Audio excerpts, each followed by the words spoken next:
Kerajaan Sriwijaya berdiri sejak abad ke-7 Masehi dan terletak di sekitar Sumatera Selatan. Diperkirakan letak pusat kerajaannya berada di Palembang, yaitu muara Sungai Musi.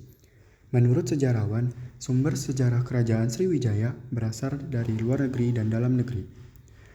Sumber sejarah luar negeri kerajaan Sriwijaya antara lain, yang pertama, catatan dari Cina tentang pusat studi agama Buddha dan perdagangan.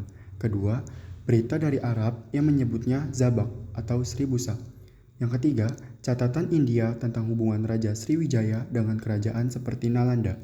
Yang keempat, prasasti seperti prasasti Ligor dari Thailand dan prasasti Nalanda dari India yang mengkonfirmasi keberadaan dan kekuasaan Raja Sriwijaya di luar Nusantara.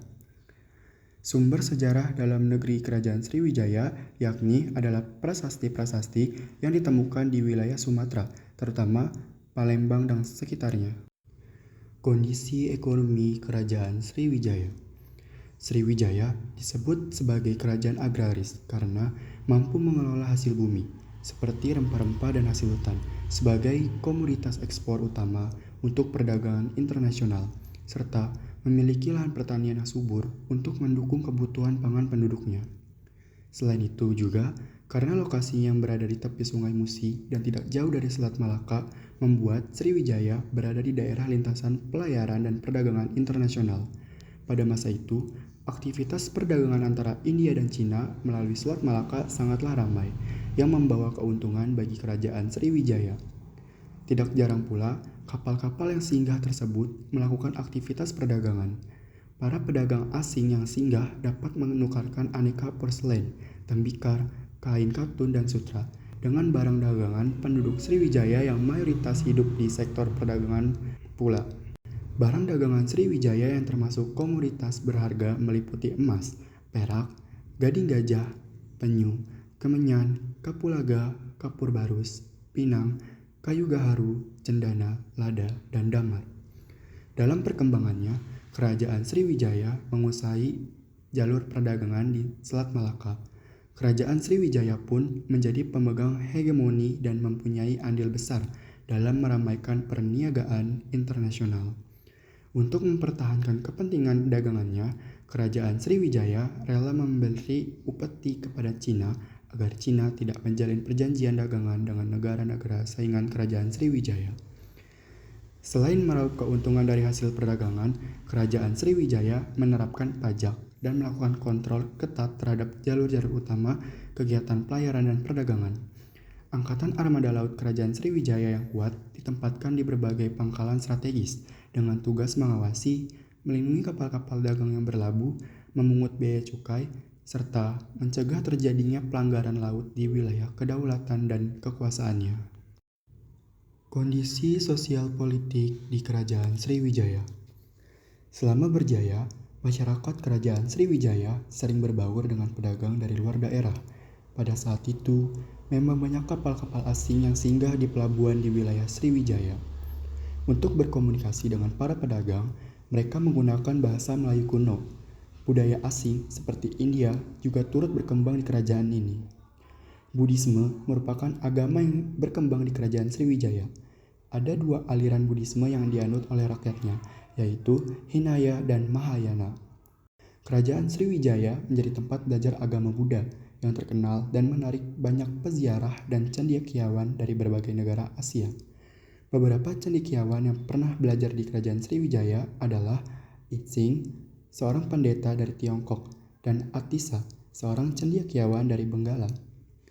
Kerajaan Sriwijaya menggunakan koin emas dan perak sebagai mata uang. Koin-koin ini menunjukkan kemakmuran dan kemajuan kerajaan ini.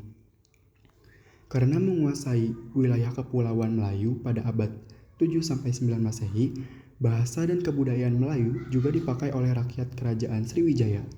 Kerajaan Sriwijaya juga menjalin kerjasama dengan pedagang-pedagang dari Timur Tengah. Hal ini membuat pengaruh Islam masuk ke kerajaan Sriwijaya.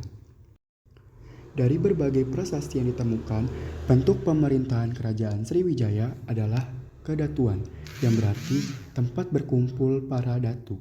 Datu sendiri adalah orang yang dihormati atau sesepuh. Sistem kedatuan ini menggambarkan kerajaan Sriwijaya yang terdiri dari mandala atau provinsi. Mandala-mandala tersebut membentuk sebuah perkumpulan yang dikepalai oleh seorang datu. Datu memiliki peran sebagai primus inter pares. Hal ini menunjukkan peran datu yang tidak hanya sebagai ketua, tetapi juga berperan sebagai orang tua yang dihormati keberadaannya. Datu ini dipilih oleh para putra dari keturunan kerajaan.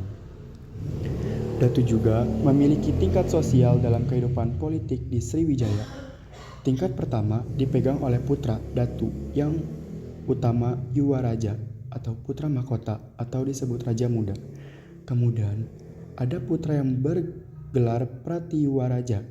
Selain itu ada juga raja putra yang tidak punya hak atas tahta apapun karena merupakan anak dari para selir. Raja-raja yang memerintah di kerajaan Sriwijaya. 1. Dapunta Hyang Srijayanasa, seorang pendiri dari kerajaan Sriwijaya pada tahun 683 Masehi. 2. Indrawarman, tahun 702 Masehi. 3. Rudra Wikrama, tahun 728 sampai 742 Masehi. 4. Sang Ramadananjaya, tahun 775 Masehi. 5. Dharanindra atau Rakai Panangkaran, tahun 778 Masehi. 6. Samaragrawira atau Rakai Warak, tahun 782 Masehi. 7. Dharma Setu, tahun 790 Masehi. 8. Samaratungga atau Rakai Garung, tahun 792 Masehi. Samaratungga atau Rakai Garung lebih mengedepankan pengembangan agama dan budaya. Pada tahun 825, dia menyelesaikan pembangunan Candi Borobudur yang menjadi kebanggaan Indonesia. Untuk memperkuat aliansi antara Wangsa Shailendra dengan penguasa Sriwijaya terdahulu, Samaratungga menikahi Dewi Tara, putri Dharma Setu. Dari pernikahan itu, Samaratungga memiliki seorang putra pewaris tahta, Balaputra Dewa, dan Pramodawardhani. 9. Balaputra Dewa, tahun 856 Masehi. Di masa Raja Balaputra Dewa, Sriwijaya mengalami perkembangan di bidang maritim dengan menguasai jalur perdagangan Selat Malaka, Selat Sunda, dan Semenanjung Malaya. Masyarakatnya pun hidup makmur karena kerajaan mendapatkan banyak pemasukan pajak dari kapal-kapal dagang yang melintas. Sriwijaya juga membangun armada laut yang kuat untuk menjaga stabilitas kerajaan. Hubungan diplomasinya juga kuat melalui hubungan kerjasama dengan India, Cina, dan bangsa lain. Peninggalan Kerajaan Sriwijaya. Kerajaan Sriwijaya meninggalkan beberapa peninggalan. Salah satunya adalah 10 prasasti peninggalan kerajaan Sriwijaya yang terkenal, yakni 1. Prasasti Kadukan, ditemukan di sekitar Sungai Batang, Kadukan Bukit, Kota Palembang. 2. Prasasti Kota Kapur. Prasasti ini ditemukan di Pulau Bangka sebelah barat. 3. Prasasti Telaga Batu. Prasasti Telaga Batu ditemukan di Kolam Telaga Biru, Kecamatan Ilir Timur, Kota Palembang. 4. Prasasti Karangberahi. Ditemukan di Desa Karangberahi, Merangin, Jambi. 5. Prasasti Palas Pasema. Prasasti ini ditemukan di pinggir rawa Desa Palas Pasema, Lampung Selatan. 6. Prasasti Talang Tuwo. Lokasi penemuan prasasti Talang Tuwo belum diketahui secara pasti, namun isinya menceritakan pembangunan taman dari Sri Jayanasa dan berisikan doa Buddha Mahayana. 7. Prasasti Hujung Langit. Tidak banyak yang diketahui dari prasasti ini, namun pada sisinya ditemukan ukiran angka tahun 997 Masehi. Prasasti ini ditemukan di Desa Haur Kuning, Lampung. 8. Prasasti Ligor. Prasasti peninggalan kerajaan Sriwijaya satu ini ditemukan di Thailand bagian selatan oleh Nakhon Si Thammarat. 9. Prasasti Leiden. Berbentuk empengan tembaga dengan bahasa Sanskerta dan bahasa Tamil. 10. Prasasti Candi Muara Takus. Prasasti Muara Takus ditemukan di Desa Muara Takus, Kabupaten Kampar, Provinsi Riau.